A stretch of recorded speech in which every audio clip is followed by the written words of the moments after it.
on your old knapsack pillows, in your gunny. And you snap it off and you pick the kernel, the cob. Joel Klein spends time every autumn harvesting crops from the field behind an old farmhouse. You planted it and you harvested it straight out of the field that way. But he's not a farmer by trade. He's a volunteer. And the whole idea is in the spring is that they get to come out here and help plant this stuff. So we've had several that come out and plant, and then they want to see how they harvest it. He's volunteering his time at Holz Farm, a city park that depicts life on a farm in the 1940s. Each year, over 1,000 people come in to learn about that lifestyle, and in many cases, get their hands dirty. Kids love it. They get their hands on. We try to encourage that.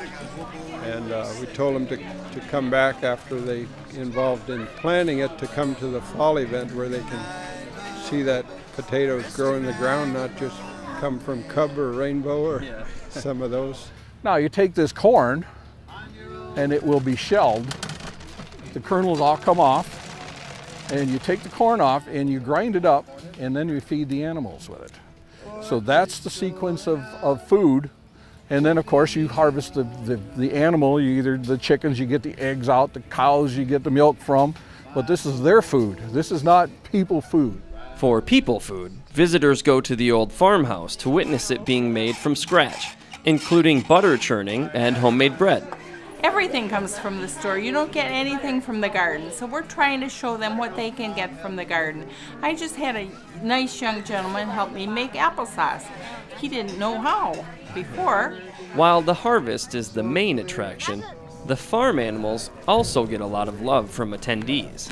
Enjoying it all in the house and in the barn, watching all the chickens and all the kids carrying around those poor little chickens.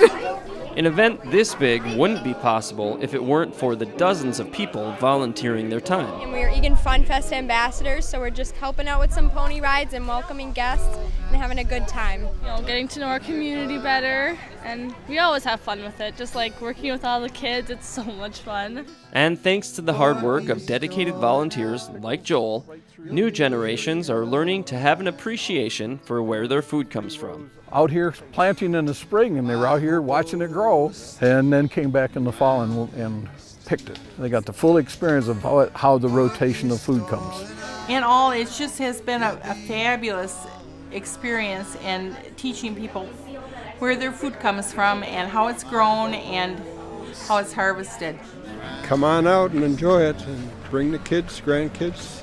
It's a fun time. Good night, boys.